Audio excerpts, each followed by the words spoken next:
영광을 주께 찬송가 101장입니다.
영광을 주께 찬송가 138장입니다.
영광을 주께 찬송가 2장입니다.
다 같이 예배를 위해서 기도하시겠습니다.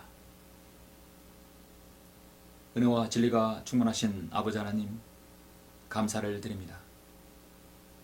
죄로 인하여 죽을 수밖에 없고 영원히 멸망할 수밖에 없는 저희들, 우주 예수 그리스도의 위대한 구속 사역을 통하여 하나님의 그 큰 사랑을 통하여 예수 그리스도의 피로 구속함을 받고 하나님의 자녀가 될 수 있도록 인도하심을 감사합니다.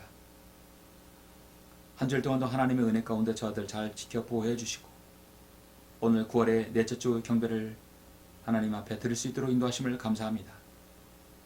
예배 드리는 모양은 모두 다 다릅니다. 자신이 처한 지역교회에서, 지역교회 없더라도 가정에서, 사무실에서 또는 홀로 어떤 형태로든 주님께서 보시기에 최상의 자세로 경배드리는 소중한 성도들 주님 기억해 주시고 그 경배가 주님을 기쁘시게 하는 경배가 될 수 있도록 만화의 왕께 경배드리는 그런 자세가 될 수 있도록 인도하여 주시길 원합니다. 각자 그리스도인에게 처한 환경에서 최선을 다해 감사함으로 하나님께 알려지게 하는 우리의 믿음의 자세가 필요합니다. 마지막 시대 주님의 재림을 기대하고 소망하는 우리 그리스도인에게 있어서 참으로 이 마지막 이 경배의 시간, 이 얼마나 소중한 시간입니까? 늘 주님께서 함께 해주시고 또 은혜로 역사해 주시길 원합니다. 광야설의 선교회를 위해 기도하시고 또 후원하는 아름다운 지체들 주님께서 기억해 주시며 주님 항복으로 갚아주시고 하나님 은혜에 거할 수 있도록 늘 인도하여 주시길 간절히 원합니다. 예배의 시종을 주님께 온전히 위탁드립니다. 주 예수 그리스도 이름으로 기도드렸습니다. 아멘. 영광을 주께 찬송가 423장입니다.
예, 오늘은 9월의 넷째 주입니다. 9월의 넷째 주 오늘 하는 말씀을 보시겠습니다. 오늘 말씀은 마태복음 11장 25절부터 27절까지 말씀입니다. 여러분 너무도 잘 아시는 말씀 중에 하나입니다. 마태복음 11장 25절부터 27절까지입니다.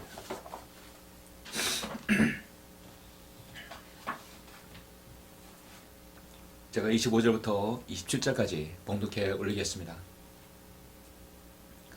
그때 예수께서 대답하여 말씀하시기를 오 하늘과 땅의 주이신 아버지여, 이런 일들을 지혜롭고 슬기로운 자들에게는 숨기시고 어린 아기들에게 나타내심을 감사하나이다.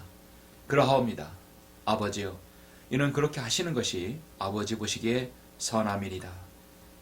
내 아버지께서 모든 것을 내게 주셨으니 아버지 외에는 아들을 아는 사람이 아무도 없고 또 아들과 아들이 아버지를 계시하고자 하는 자 외에는 아버지를 아는 사람이 아무도 없나이다.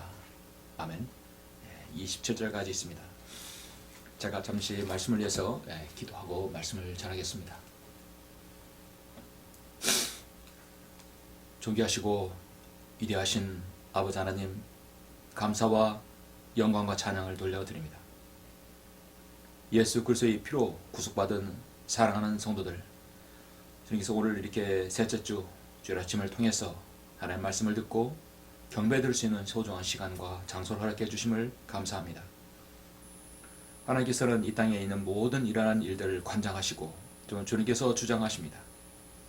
우리 그리스도인이 이 땅에서 하나님께 하시는 모든 일들에 대해서 우리는 순응하는 자세로 살아야 합니다. 아멘. 그러하옵니다. 그렇게 하시는 것이 아버지 보시기에 선하다는 우리의 고백으로 우리는 살아야 될 것입니다. 때는 우리가 이해하지 못하고 우리가 헤아릴 수 없는 일들이 많이 일어납니다.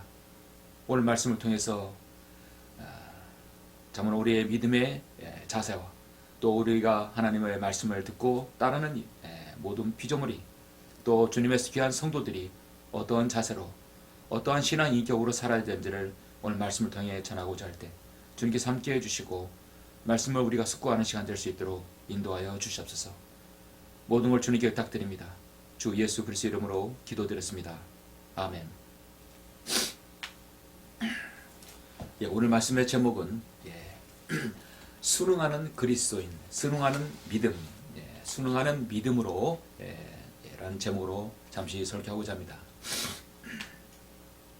순응이라는 것은 어떤 개별 생물체가 환경 변화, 예를 들어서 어떤 온도라든지 습도라든지 또 어떤 고도에 적응하여 다양한 환경 조건에서 생활을 유지할 수 있도록 하는 그 과정이라고 합니다. 순응은 단기간 몇 주나 몇 년 또는 그 이상의 시간 동안 생물체의 일생에 내에서 일어나는 일입니다.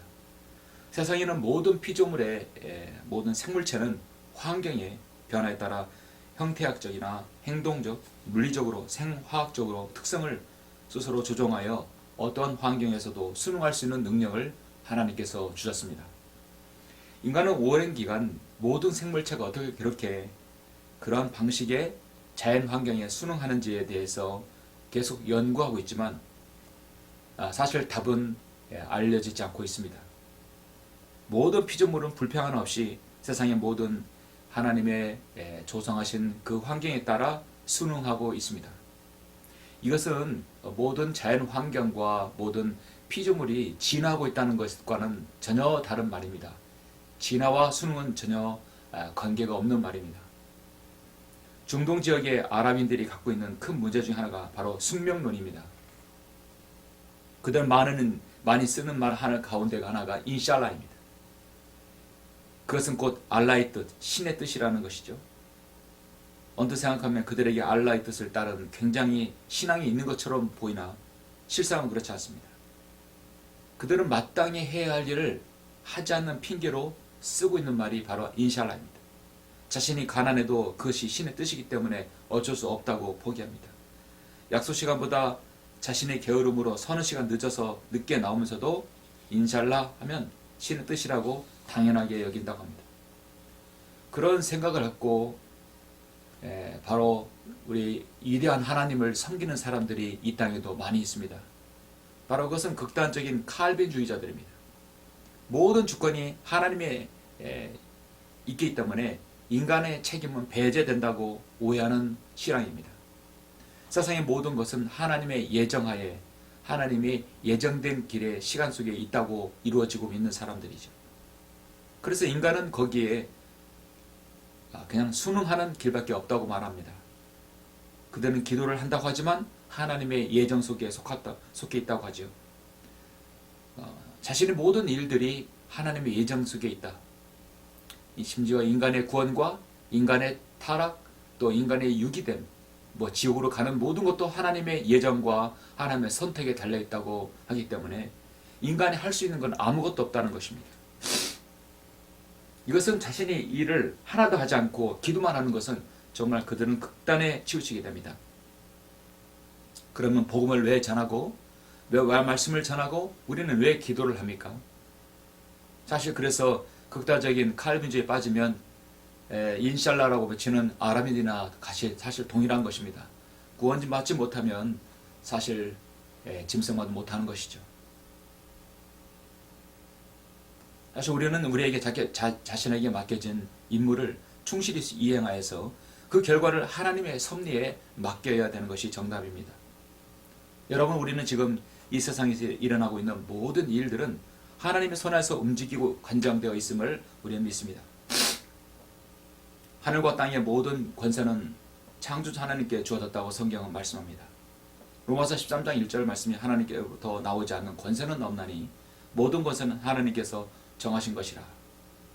성경 66권은 모두가 하나님의 역사를 기록하고 있습니다. 다만 이 세상의 모든 인간의 역사는 하나님께서 개입하신 것이기 때문에 하나님의 역사입니다.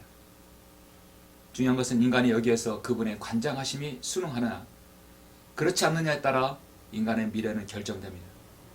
모든 그리스도인은 장차 자신의 장래와 장래의 일들과 일하는 일들에 지대하게 관심을 가집니다. 여러분 앞으로 되어질 미래에 대해서 성경을 통해 여러분 너무도 많은 일들을 알고 계십니다. 그러나 그런 일들이 있기까지 우리 주위에 일어나고 내 주위에 일어나고 닥치는 일들, 그것은 과연 하나님의 역사하심과 하나님의 일들인가, 우리는 의문을 가지기도 합니다. 여러분, 최근에 일어난 세계의 자연재해들을 보십시오. 리비아를 덮쳤던 강풍과 살인적인 폭우를 동반한 그 열대성 폭우 다니엘이 리비아를 덮쳤을 때 수만 명이 생명과 터전을 잃었습니다. 안타깝죠? 튀르기아와 시리아를 합쳐서 지진이 일어났을 때 여러분 24,000명이 한 번에 죽었다고 합니다. 세계 도처의 빈곤한 국가의 내전과 자연재해들, 동남아 국가의 홍수 사태, 중국의 지진으로 또 홍수로 인한 수천 명의 사망자들, 과거 일어났던 동일본에 있었던 대진과 쓰나미, 미국 동부의 허리케인, 최근에 미국 하와이의 산불로 인한 모든 것이 송두리째 타버린 그들, 우리나라 올해 여름에 있었던 집중호우로 인한 오송 지하차도의 홍수로 인해 안타까운 인명피해들, 끊임없는 사고와 사건들, 그로 인한 피해자들, 어떻게 우리는 그들의 눈물과 슬픔을 다 헤아릴 수 있겠습니까? 우린 때로 생각합니다. 이거 일이 하나님의 일이 역사인가? 이 일이 하나님의 선하신 뜻인가? 이것은 하나님의 원함이 있는 곳인가? 우리 그리스도인이 가장 고심하고 숙고해 보아야 할 질문이 아닌가 생각합니다. 그에 대한 성경적 대답은 오늘 본문에 있습니다. 아멘, 그러합니다.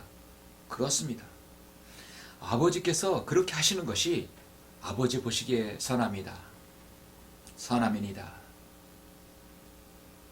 그리스도인에게는 선한 일이든 슬픈 일이든 그 어떠한 일이든 우리는 하나님께 불평을 할 수 없는 존재입니다. 어떠한 일이라도 마무리되었을 때 성경적으로 가장 적합한 말은 오늘 여러분 말씀처럼 그러합니다 아버지요. 그는 그렇게 하시는 것이 아버지 보시기에 선하기 때문입니다. 무슨 사고이든 재해이든 남아있는 가족에게는 비극이며 씻을 수 없는 사건이고 바로 기억일 것입니다. 그러나 우리가 피조물로서 또 하나님의 피로 거듭난 그리스도인으로서 하나님께 드려야 할 말씀은 바로 그것입니다. 우리는 늘 너희 이는 내일 일을 알지 못하니 너희 생명이 무엇이냐?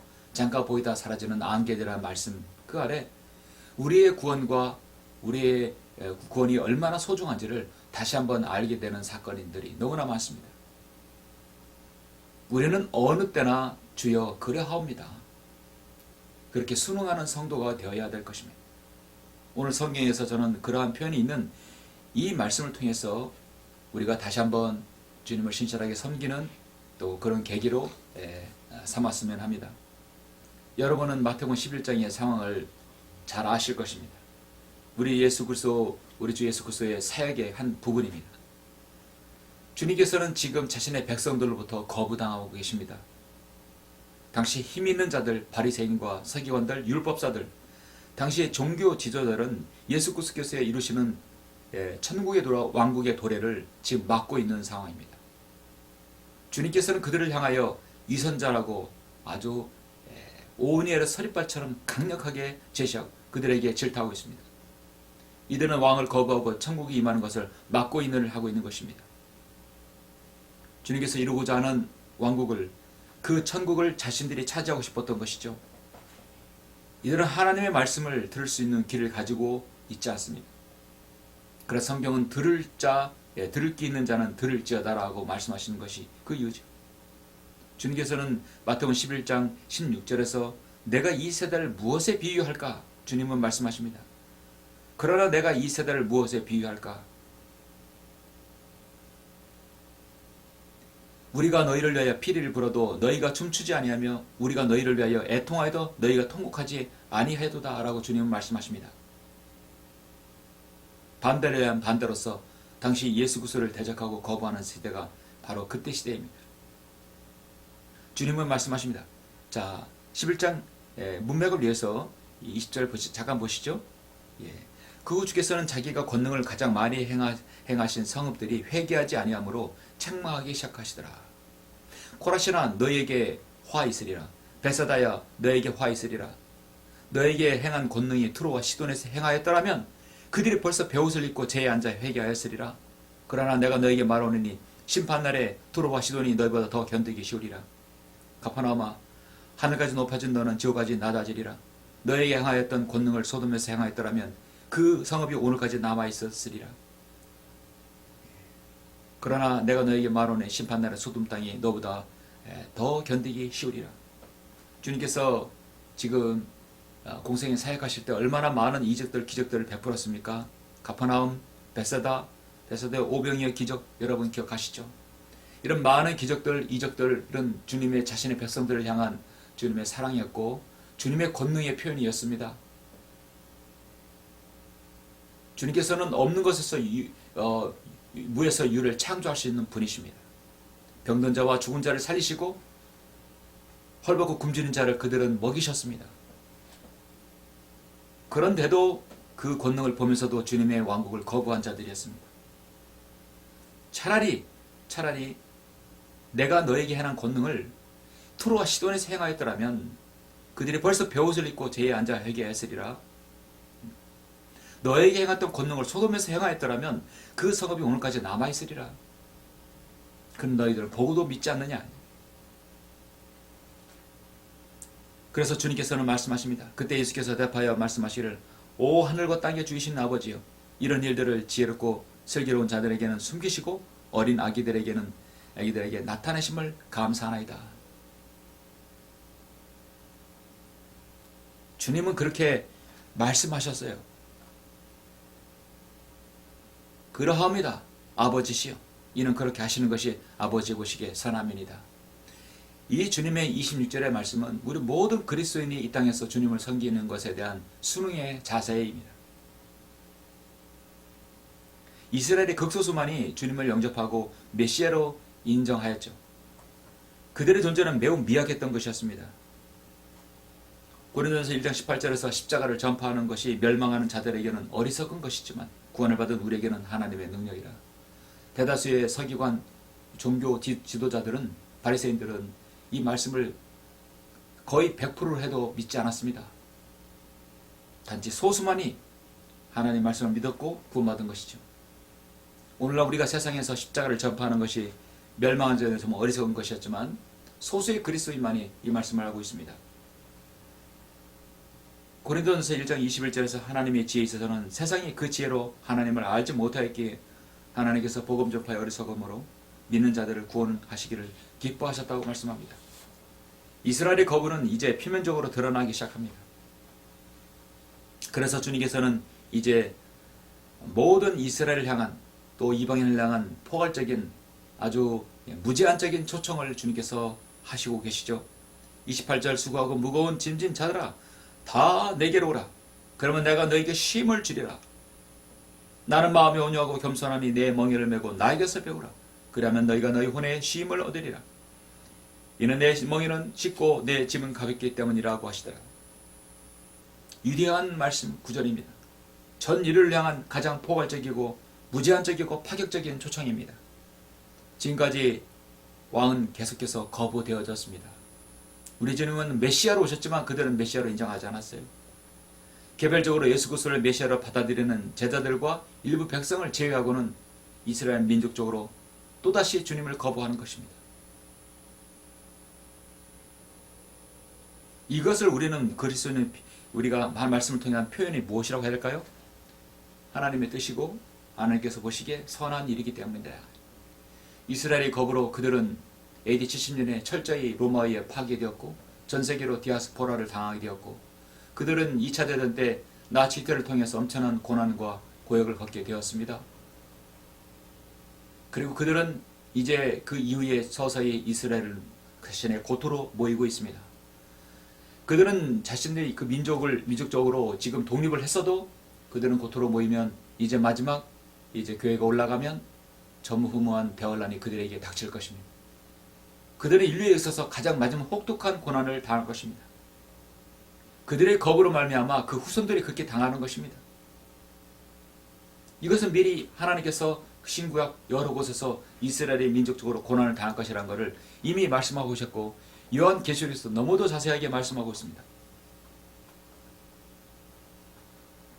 우리는 그것을 볼 때 보면 우리 그리스도인에게 세상에서 일어난 모든 불행과 슬픔과 기쁨과 즐거움 그 어떤 일이라도 우리가 모두 하나님께 감사할 수 있는 그리스도인이 된다는 것입니다.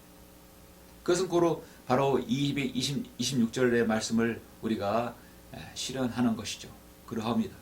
아버지요 이는 그렇게 하시는 것이 아버지 보시기에 선함이니이다. 모든 그리스도인은 자신의 인생에서 하나님 뜻이 무엇인지를 갈파하기를 원합니다. 밥전수 목사님은 인생에 있어서 진정한 성공은 하나님께서 내 인생에 있어서 무엇을 원하시는지 그것을 알고 또 그 일을 실현하는 사람이 성공한 사람이다 라고 말씀합니다. 하나님의 뜻은 선하신 뜻도 있고 기뻐하시는 뜻도 있고 무엇보다도 그리스도인들에게 온전한 뜻이 있습니다. 그래서 로마서 12장 2절 말씀에 너희는 이 세상과 일치하지 말고 너희 마음을 새롭게 함으로써 변화를 받아 하나님의 선하시고 하나님의 기뻐하시고 온전하신 뜻이 무엇인지 입증하도록 하라.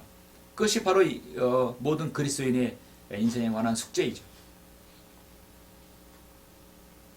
그리스도인은 자신이 하나님의 뜻에 따라 세상과 일치하지 않으며 마음의 변화를 받아 새로운 삶을 살고 있음을 반드시 입증해야 합니다. 고린도후서 1장 17절에서 그러므로 이 일을 계획함에 있어서 정녕 내가 경솔히 행하겠느냐 아니면 내가 계획을 세울 때 육신을 따라 세우겠느냐 그리하여 예 나 아니요 하는 일이 내게 있어야 하겠느냐. 성경은 모두 다 하나님 말씀의 예입니다. 예 주여 그러하옵니다. 제가 받아들이겠습니다. 순응하는 그리스도인의 믿음은 어떤 믿음인가? 전 여기서 세 가지를 여러분에게 잠시 말씀을 드리겠습니다. 첫 번째, 순응하는 믿음 그러하옵니다 아버지여. 하나님께서 하신 일은 인정하는 그 믿음의 자세는 첫 번째로 하나님께서 우리 자신에게 이루신 모든 역사가 선합니다. 이것은 하나님께서 성도에게 하신 모든 일은 우리가 감사로 받아들여야 된다는 것입니다. 감사로 받아들여야 한다. 25절 보니까 그때 예수께서 대답하여 말씀하시기를 오늘과 땅에 주이신 아버지여 이런 일들을 지혜 없고 슬기로운 자들에게는 숨기시고 어린 자들에게는 어린 아기들에게는 나타내심을 감사하나이다. 당시의 서기관 바리새인 제사장 그룹들은 나름대로 그들에게서는 지혜롭고 슬기로운 자들이라고 뽐내는 자들이죠. 그러나 일부의 소수의 바로 이스라엘 백성 중에 주님을 구주로 영접하고 바로 주라고 고백하는 사람들은 그들은 마음의 순수함을 가지고 있는 사람들입니다. 어린 아기들처럼 순수한 마음을 갖고 있는 사람들이 그대로 믿는 사람들입니다. 그래서 어린 아기들과 지혜롭고 순수한 자들과 비교가 되는 것이죠. 그래도 이 어린 아기들이 하나님 아기들에게는 나타나심을 주님은 감사한다고 말씀하고 있습니다. 민족적으로 회개해서 주님을 메시아로 받아들이면 좋겠지만 하나님의 인류 역사의 파노라마는 여기서 그치지 않습니다. 이제 교회가 탄생하게 되고 교회가 휴가되고 이후에 1007년 대환란이 이 땅에 있게 되고 자신의 그 백성들이 혹독하게 마지막으로 고난을 당하는 것이 바로 인류 역사의 전환점이 되고 그것은 하나님께서 경륜하에 예정되었다는 것입니다. 미리 성경에서 주님이 기록된 역사를 보여주고 있는 것입니다. 우리는 어떻게 해서든지 데살로니가전서 5장 18절 말씀대로 모든 일에 감사하라. 이것은 그리스도 예수 안에서 너희에 관한 하나님의 뜻이니라고 말씀하고 있습니다. 현재 처해진 일에 감사하라. 신앙인에 있어서 감사하는 마음은 신앙 인격을 측정하는 기준이 됩니다. 모든 것이 하나님으로 말미암으며 하나님께서 주신 것임을 믿는 사람은 모든 일에 감사하는 마음으로 살지만 인간적인 눈으로 사물을 판단하고 하나님께 대한 지식이 결여된 사람에게는 매사에 불평과 불만이 있습니다. 어떤 일이 생기면 하나님께서 왜? 라는 생각이 불과 그 사람이 왜? 라는 생각이 두 그릇 나눠집니다. 이건 하나님의 어떤 사인이 있는 것인가? 감사하는 사람들은 하나님을 바라보고 불평하는 사람들은 사람을 쳐다봅니다. 여러분은 현재 일어난 영적인 상황과 경제와 상황들 여러분 감사하십니까? 우리가 기도할 수 있는 근거가 무엇입니까? 우리가 하나님 아버지께 감사함으로 아를 수 있는 사람이 아닙니까? 그래서 빌립보서 4장 6절 말씀은 그냥 우리에게 주시는 말씀이 아닙니다. 빌립보서 4장 6절 말씀 아무것도 염려하지 말고 다만 모든 일에 기도와 간구로 너희가 구하는 것들을 감사함으로 하나님께 알려지게 하라. 그리하면 모든 지각을 초월하시는 하나님의 평강이 그리스도 예수 안에서 너희 마음과 생각을 지키시리라. 어떤 일이 일어날 때 마귀가 원하는 것은 우리 그리스도인의 마음을 초조하게 만들고 혼란스럽게 만들고 그 다음에 신적인 생각을 낳게 하는 것이죠. 그래서 우리가 가장 먼저 우리의 마음과 생각을 지켜야 됩니다.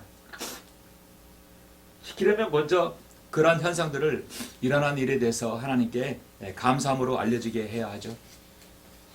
감사가 첫째죠. 주님께서는 어떤 일이 일어나도 여러분의 자세, 여러분의 순응한 자세를 주님은 지켜보십니다. 어떤 일이 일어났을 때 그것은 여러분이 뿌린 대로 거두는 것이 있을 수 있습니다. 어떤 일이 일어났을 때 여러분이 어떤 일의 원인의 결과가 아니라 하나님께서 여러분의 믿음을 시험하실 때도 있을 것입니다. 다시 말해서 마귀의 공격으로 그런 것일 수도 있습니다. 하나님의 시험일 수도 있습니다. 뿌린 대로 거둔 결과일 수도 있습니다. 분명히 그거는 어떤 형태로든 그리스도인에게 어려움일 수도 있습니다. 슬픔이 있고 어려움일 수도 있어요.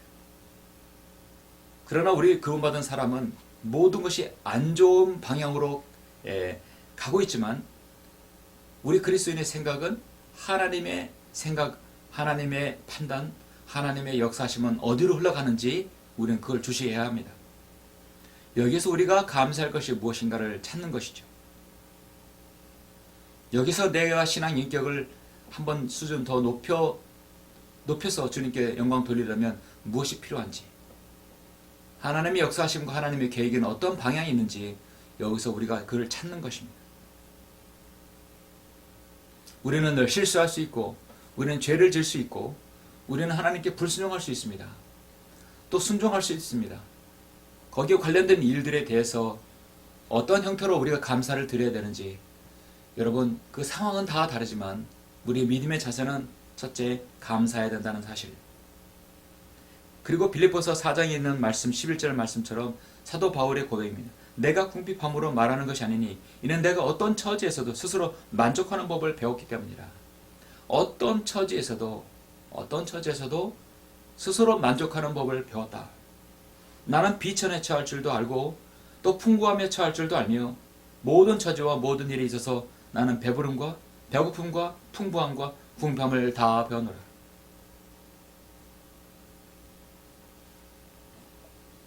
내게 능력 주시는 그리스도를 통하여 내가 모든 것을 할 수 있느니라.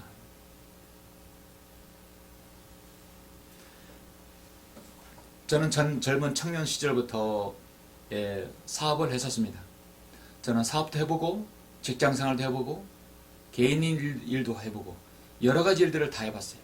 굳은 일, 힘든 일, 아주 어려운 일도 모두 다 여러 가지를 해봤습니다. 목회하면서도 아주 어려운 일들을 새벽부터 일을 한 적이 있었습니다. 어떤 일도 어떤 상황에서도 일을 많이 하다 보니까 그 어떤 일을 하는 사람들에 대한 심정을 어느 정도 이해할 수 있겠더라고요. 주님은 저는 지금까지 생애를 통해서 하나님께서 저는 비천에 처할 줄도 알게 해주시고 때론 풍부함에 처할 줄도 알게 해주시고 어떤 처지와 어떤 모든 배고픔과 배부름과 풍부함을 궁핍함을 다 배우게 저는 개인적으로 그걸 다 배웠었습니다. 그렇게 다 보니까 부러운 것이 없고 아쉬운 게 없어요. 그걸 경험하다 보니까 성경은 때로는 한 그리스도인을 하나님께서 선택하고 그를 쓰시기 위해서 세상에 있는 모든 상황에서 다 경험을 하도록 해주시는 경우도 있습니다. 저는 그러한 처지에서 정말 내게 능력 주시는 분은 바로 그리스도라는 사실을 저는 알 수 있었습니다. 정말 눈물 젖은 빵을 먹어본 기억이 있었기 때문에 어려운 처지에 있는 사람들을 무엇이라도 저는 조금이라도 위로해 줄 수 있고 그들의 상황에서 동병상련을 느낄 수 있지 않을까 저는 생각됩니다. 그런 상황에서 우리의 고백은 그러합니다. 아버지요, 그렇게 하시는 것이 아버지 보시기에 선합니다. 그런 고백이 우리는 나올 수밖에 없습니다. 순응하는 믿음, 순응하는 그리스도인은 어떤 믿음으로 살아가는 것인가. 두 번째로 주님을 향한 처음 사랑과 열정에 대한 고백을 갖게 합니다. 여러분, 주님을 사랑하고 주님을 잘 믿겠노라 하는 그 열정과 고백, 첫 고백을 여러분 기억하십니까? 잠시 요한복음 21장으로 가보겠습니다. 주님께서 십자가에서 죽으시고 부활하신 이후의 일들입니다. 이제 제자들은 주님이 안 계시니까 과거에 그들은 했던 그 일로 돌아갑니다. 바로 고기잡이죠. 요한복음 21장 15절입니다. 그들에게 주님께서 지금 나타나셔서 특히 주님께서는 베드로에게 질문을 하시죠. 요한복음 21장 15절 말씀, 그리하여 그들이 식사를 끝마쳤을 때 예수께서 시몬 베드로에게 말씀하시기를 요나의 아들 시몬아, 내가 이 사람들보다 나를 더 사랑하느냐? 고 하시니 그가 주께 말씀드리기를 주여 그러하옵니다. 주께서는 내가 주를 사랑한 줄 아시나이다 라고 하니 주께서 말씀하시기를 내 어린 양들을 먹이라. 내 어린 양들을 먹이라는 말은 사실 주님 목양을 하라는 얘기죠. 아직까지 깨닫지 못합니다. 주께서 그에게 두 번째로 다시 말씀하시기를 요나의 아들 시몬아, 내가 나를 사랑하느냐고 하시니 그가 주께 말씀드리기를 주여 그러하옵니다. 주께서는 내가 주를 사랑하시는 줄 아시나이다 라고 하니 주께서 그에게 말씀하시기를 내 양들을 치라고 하시더라. 세 번째 그에게 말씀하시기를 요나의 아들 시몬아, 내가 나를 사랑하느냐? 내가 나를 사랑하느냐? 하시냐. 주님께서 어느 날 여러분에게 내가 나를 사랑하느냐고 물었을 때 여러분의 대답은 무엇입니까? 주께서 그에게 세 번이나 나를 사랑하느냐고 하시니 베드로가 상심하더라. 베드로는 주님을 세 번이나 부인했기 때문에 주님도 여전히 세 번 주님은 물으십니다. 베드로는 순간 자신이 바로 대제사장 관저에서 주님을 부인하던 그 일을 기억하겠죠. 그리고 상심합니다. 그래야 주께서 말씀하시기를 주여, 주께서는 모든 것을 아시며 내가 주를 사랑하는 줄 아시나이다 라고 하니 예수께서 그에게 말씀하시를 내 양들을 먹이라. 목자가 되라 하는 것이죠. 주님께서 나에게 물으신다. 내가 나를 사랑하느냐? 그러면 우리의 고백은 무엇입니까? 주여, 주께서는 모든 것을 아시며 내가 주를 사랑한 줄 아시나이다. 진실로 진실로 내가 너에게 말하노니 내가 젊어서는 너희 허리띠를 두르고 스스로 두르고 원하는 곳으로 다녀서도 늙으면 내 팔을 벌리고 다른 사람들이 띠를 둘러 주며 또 원치 않는 곳으로 너를 데려가리라. 앞으로 십자가의 고난이 어떠한지를 베드로에게 미리 말씀하고 계시죠. 이 요한복음 21장은 갈보 십자가에서 보배로운 피를 흘려주심으로 죄인을 향한 그 인류의 위대한 구속 사역을 다 마치시고 부활하신 이후에 베드로에게 제자들에게 나타나신 장면입니다. 그들은 지금 주님의 부활을 선포하고 말씀을 전파해야 할 그들이 다시 옛 그물을 잡고 있었던 것입니다. 그리스도인이 헌신했다가 다시 세상으로 돌아가 옛날의 일상으로 돌아갔다면 그것은 주님을 가슴 아프게 하는 일일 수 있습니다. 그런데 주님의 질문은 무엇입니까? 내가 나를 사랑하느냐? 내가 나를 사랑하느냐? 내가 나를 사랑하느냐? 주여, 그러합니다. 주님께서는 다 아십니다. 왜 주님께서는 이 자리에 오셨겠습니까? 자신의 사랑하는 제자들이 이곳에 있기 때문입니다. 그들은 하나님의 말씀에 주님의 그렇게 하신 3년 반 동안 하신 말씀에 순응해야 되는데 순응하지 못하고 지금 자신이 옛 길로 왔던 것이에요. 갈릴리는 예수님의 고향이었습니다. 저 셋째 내려 올라가기 전에 고향이 그리워서 갈릴리 오신 게 아니었습니다. 11 제자들이 예수님을 만난 곳이고 그 갈릴리는 제자들의 처음에 감격이 있고 그 주님을 따랐던 그 믿음의 고백이 있던 그 자리였습니다. 나를 따르라. 너희는 이제부터 사람을 낚는 어부가 되리라 하시는 말씀을 들었던 곳이 바로 그 갈릴리 바다였습니다. 예수님을 위해서 세상의 것 다 버리고 생명을 바치겠다는 첫사랑이 있었던 그 갈릴리 바다에 주님은 다시 오셨습니다.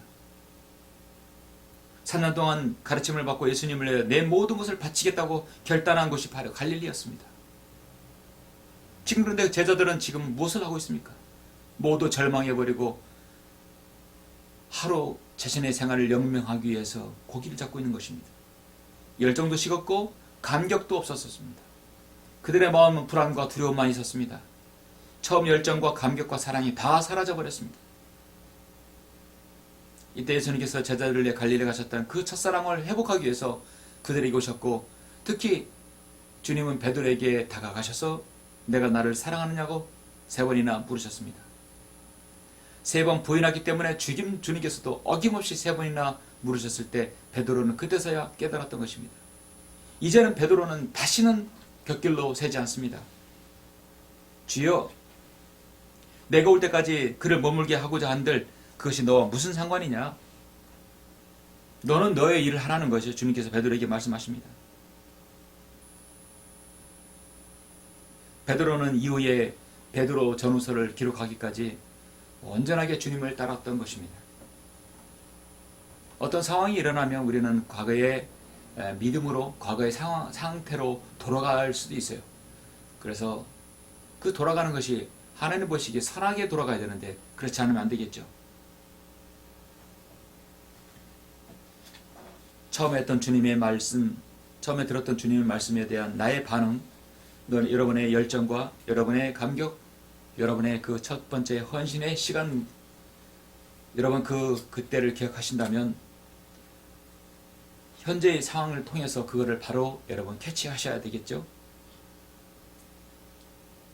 베드로에게 예수님의 그 지금 갈릴리 바다에서 오신 것은 일생일 때에 가장 완전하게 주님 앞으로 터날 수 있는 좋은 기회였던 것입니다. 그 하나님 앞에 선한 일이고 정말 중요한 일이었던 것입니다. 그래서 베드로는 온전히 주님을 따랐고 베드로 전후서를 기록했던 것이죠.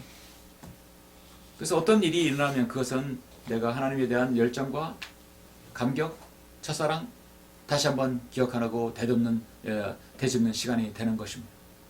순응하는 믿음은 그러합니다. 아버지여, 하나님께서 하신 일은 못다 인정하는 그 믿음의 자세. 세 번째는 성도들의 고난 속에서도 인내하고 기도하는 자세입니다. 어떤 고난과 어려움 속에서도 기도하라는 주님의 말씀이죠. 마태복음 15장 21절을 잠깐 보시겠습니다.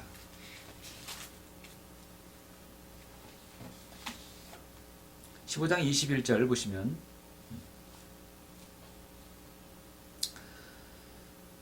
그때 예수께서 거기를 떠나 투로와 시돈 지방으로 가시니라. 투로와 시돈은 여러분 바로 이방인들이 사는 지역입니다. 가나안 여인이에요. 아라비아인들. 그리고 과거에 르헤미야가 성벽 재건을 할 때 가장 방해했던 그 산발랏, 토비아 그들의 후손인들이 있는 곳입니다. 이스라엘은 그걸 기억하고 있기 때문에 상종도 하지 않는 지역이죠. 그런데 보라 한 가나안 여인이 그 지경에서 나오며 그에게 소리질러 말하기를 오 다윗의 아들이신 주여 나에게 자비를 베푸소서 내 딸의 마귀에게 심히 고통받고 있나이다. 가나안 여인은 자신의 딸이 마귀에게 고통받고 있다는 걸 알았던 것입니다. 대단한 여기까지 한 것도 대단한 것이에요. 마귀에 고통받고 있다는 걸 아는 겁니다. 그러나 주께서는 그녀에게 한 말씀도 대답하지 아니하시니 제자들이 와서 주께 간청하여 말하기를 여인이 우리 뒤에서 소리지르니 번어서라고 하더라. 주께서 대답하여 말씀하시를 나는 이스라엘의 집에 잃어버린 양 외에는 번뇌를 받지 아니하였노라. 정확하죠? 사실 잃어버린 양 외에는 번뇌를 받지 않았죠. 그 여인이 와서 주께 경배하여 말하기를 주여 나를 도와주옵소서. 주께서 대답하여 말씀하시기를 자녀들의 빵을 가져다가 개들에게 던져주는 것이 옳지 않도다. 너는 개와 같은 족속이니 내가 상관하지 않겠다라고 주님은 다시 한번 거절하십니다. 그 여인이 말하기를 그러합니다. 주여 그러나 개들도 그들 주인의 식탁에 떨어지는 부스러기를 먹나이다. 가나안 여인은 인정합니다. 순응합니다. 그럽니다. 그렇습니다. 저는 주님께 자비를 받을 자격도 없습니다. 은혜를 받을 자격도 없습니다. 우리는 개와 같은 족속이고 하나님도 무엇 하나 받을 거 없습니다. 그러나 주인이 식탁에서 떨어지는 개도 그 떨어지는 거를 부스러기를 먹지 않습니까? 여러분 부스러기가 뭡니까? 떨어지고 먹고 나머지예요. 우리 주님께서 위대한 주님의 구속 사역을 펼치신 것은 사실 펼치기 전까지는 유대인의 메시아로 왕으로 오셨지만 유대인들은 집단적으로 종교 지도들을 통해서 그 중심으로 해서 거부당했습니다.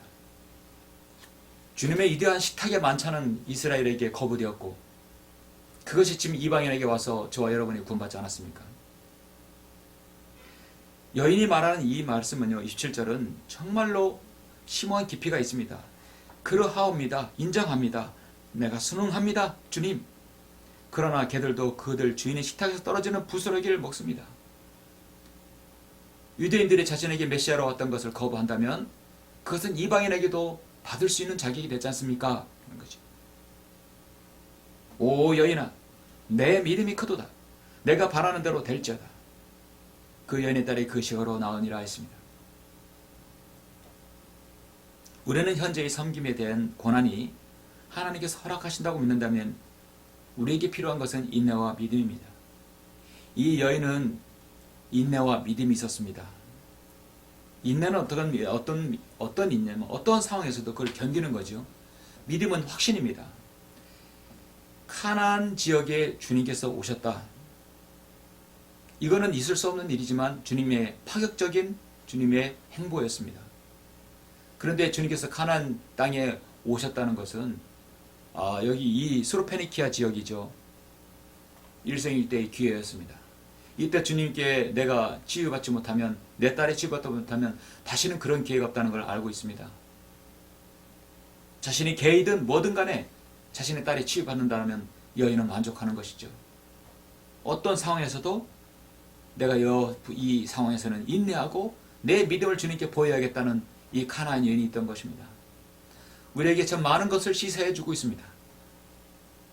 기도에 대해서는 인내가 필요함을 알려주시고 있고 또 인내가 필요하면 너희가 하나님의 뜻을 행한 후에 그 약속을 받기 위함이라는 히브리서 10장 36절의 말씀을 알기 때문입니다. 고아들의 아버지인 페스탈로치는 스위스의 위대한 교육가였고 그리스도인이었습니다. 훌륭한 그리스도인이었습니다. 그는 어려운 가운데 아내와 함께 성경을 늘 애독하며 아이들을 돌보았습니다. 1815년 그는 아내를 잃은 후 관위에 성경을 놓고 이렇게 말합니다. 우리 두 사람은 성경에 의한 사랑을 처음 했고 오랜 세월 동안 고난과 함께 싸우며 인내했다. 극심한 가난 속에서 마룻빵을 먹어야 할 때도 하나님의 뜻에 거슬리지 않으려고 인내하며 애썼다. 그런 가운데 우리는 헤어졌습니다. 그러나 우린 하늘에서 다시 만날 것입니다. 참으로 아름다운 한 그리스도인의 고백이죠. 고린도후서 12장 9절에서 주께서 내게 말씀하시기를 내 은혜가 내게 충분하도다.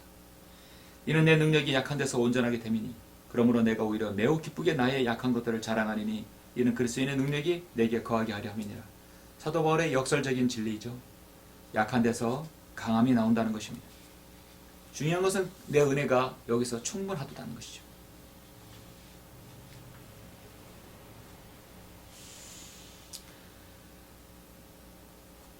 우리는 하나님의 뜻에 따라 산다는 것이 참으로 쉽지는 않습니다.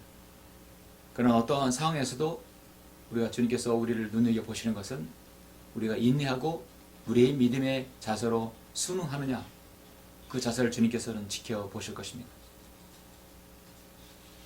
사랑하는 성도 여러분, 말씀을 맺겠습니다. 여러분 지금 세상을 보십시오. 오늘 하나님의 말씀을 통해서 보면 세상의 모든 그 교회의 배교의 물결과 세상의 세속화와 타락, 정말 마지막 벼랑 끝 지옥을 향해 광란의 질주를 하고 있습니다. 이 시대 그리스도인만큼 오늘 말씀에 실감나게 다가오는 것도 없을 것입니다. 보라 내가 속히 오리라고 성경 말씀에서 마지막으로 약속하고 계십니다. 이런 일들 증거하신 분이 말씀하시기를 반드시 내가 속히 오리라. 아멘. 그러합니다. 주 예수여 오십소서. 거기까지 주님께서는 우리 그리스도인들에게 주위에 일어난 모든 일들에 대해서 우리가 어떠한 자세로 주님을 섬겨야 되는지 말씀합니다. 그 어떠한 자세도 우리는 아멘. 그러합니다. 아버지여. 그렇게 하시는 것이 아버지 보시기에 선합니다. 오늘 오셔도 하나님 앞에 선하고 내일 오셔도 선하고 1년 뒤에 10년 뒤에 설령 우리가 이미 잠든 뒤에 우리 뒷세대에 주님께서 오셔도 아멘. 그러합니다. 그것이 아버지 보시기에 선하기 때문입니다. 어련하게 주님께서 하시겠습니까? 우리 그리스도인은 때론 살기 힘들면 내 자신의 십자가가 가장 무겁다라고 우리는 토로하기도 합니다.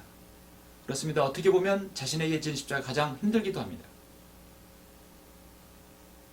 그러나 하나님께서는 그 사람에게 이길 십자가를 질 수 있는 강한 어깨와 힘을, 믿음을 주님께서 주시고자 하는 것이죠. 사도 바울은 고린도전 15장 10절에서 그러나 하나님의 은혜로 지금의 내가 되었고 또 내게 주신 그분의 은혜로 은혜가 헛되지 아니하며 그들은 모두보다 내가 더 많이 수고하였으나 그것은 내가 아니요 나와 함께 하신 하나님의 은혜로다 말씀합니다. 현재의 모든 상황을 하나님의 은혜고 말씀이라 더 감사할 일이라고 한다면 오늘 마태복음 11장 주님의 이 말씀 26절의 말씀은 여러분의 안에서 실현될 수 있는 것이죠. 오 하늘과 땅에 주신 아버지여, 이런 일들을 지혜롭고 슬기로운 자에게는 숨기시고 어린 아기들에게 나타내심을 감사합니다. 여러분은 어린 아이처럼 순수한 마음으로 예수님을 받아들이고 말씀을 믿기 때문에 여러분 정말 주님께 감사할 일입니다. 그리고 그러한 것은 하나님 보시기에 아주 선하다는 것이죠. 내 아버지께서 모든 것을 내게 주셨으니 아버지 외에는 아들이 아는 사람이 아무도 없고 또 아들과 아들이 아버지를 제시하고자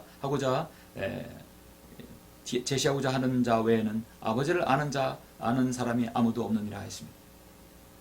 여러분의 생애에서 일어난 모든 일들이 하나님께 감사하고 인내를 표하고 여러분의 처음 열정과 감격을 다시 한번 기억하고자 하는 그런 일들이라는 것입니다.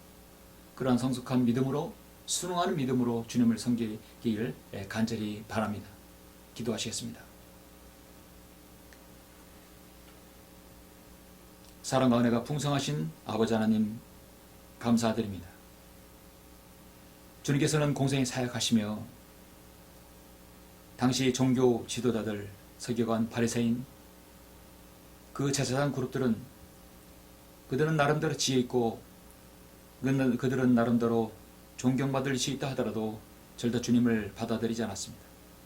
그러나 어린아이처럼 순수하고 주님을 그 믿음 그대로 받아들이는 사람들은 구원받아서 주님과 함께 낙원으로 갔습니다. 주님께서 그런 모든 일도 그러합니다. 아버지여, 그렇게 하시는 것이 아버지 보시기에 선하다고 말씀합니다. 왜냐하면 하나님께서는 인류의 모든 역사의 파노라마를 알고 계시기 때문입니다. 오늘날 우리가 주님을 믿는 과정에서 우리가 이해할 수 없는 일들, 헤아릴 수 없는 많은 일들이 있습니다.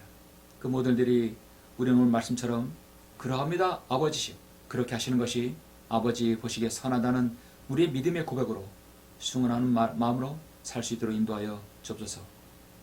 우리가 주님께 감사하는 마음, 인내하는 마음, 또 처음 열정과 감격을 그대로 가지고 있는 그 믿음이 우리에게 얼마나 중요한지 알려주심을 감사합니다. 그런 믿음으로 살 수 있도록 인도하여 주시옵소서. 주 예수 그리스도 이름으로 기도드렸습니다. 아멘. 영광을 주께 찬송가 379장입니다.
다 같이 기도하심으로 예배를 마치겠습니다.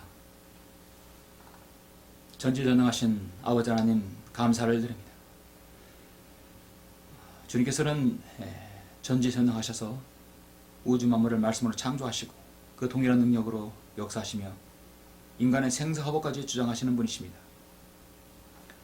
주님께서 모든 피조물에 대한 일어나는 일들에 대해서 모든 피조물은 순응하고 감사하며 그대로 따릅니다. 너는 거듭나야 한다고 주님께서 말씀하셨지만 인간만이 자신의 의지로 거듭나지 않고 자신 멋대로 살아가고 있습니다. 주님께서는 거듭나고 반드시 영과 진리로 경배드려야 한다고 말씀하셨습니다. 이 두 가지 주님의 명령에 순응하는 그리스도인이 얼마나 많습니까? 얼마나 적습니까? 주님, 오늘 이 마지막 시대에 하나님 말씀에 순응하는 그리스도인이 될 수 있도록 저희들 말씀을 통해 인도받을 수 있도록 인도하심을 감사합니다. 처해진 환경에서 최선을 다해 주님을 섬기고자 하는 아름다운 제청 성도들 모든 기도에 응답해 주시고 함께해 주시길 원합니다. 이 시간 함께 경배드리며 하나님 말씀에 귀를 기울이는 모든 성도들 주님의 가정에 복을 주시고 건강과 평안을 주시길 간절히 원합니다.